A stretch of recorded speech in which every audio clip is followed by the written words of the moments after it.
So I have a Karcher surface cleaner, and when I first got this, it was actually used. I bought off of Amazon. It did not work. The sprayer nozzles was just barely spraying any water out, and it was not turning. So if you ever have a situation where this isn't fully working, and most likely it's that your nozzles are dirty, let me quickly show you how to go ahead and actually clean this. It's a very simple job. So you only really need two tools to do this. Number one tool is a crescent wrench. And number two, some wire.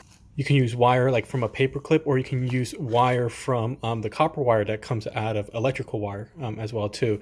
I just have a set over here of different wiring that I use.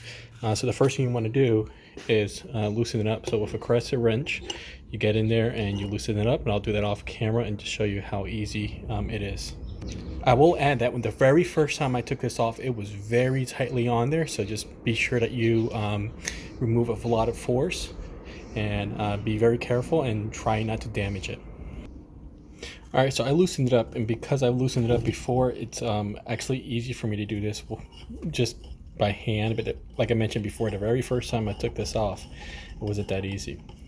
You do need to take these nozzles out. You can't just stick a wire inside there and expect it to be clean. You need to take it out, and from behind you want to stick the wire. So right now you see how my nozzles are nice and clean.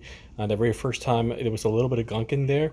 So what you want to do is get a wire, and from behind stick it in, and then also from the other side stick it in this way.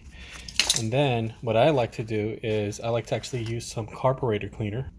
And this is completely optional and not required at all. It's just something that I do. And I spray some carburetor cleaner in there, and then I just run this through the faucet to like a garden hose and whatnot. You want to make sure that water goes through the nozzle on the front end and comes out on the back end. And that's how you clean it out. Then you go ahead, you put it back in and tighten it up. And that's pretty much it. And it works. So good luck.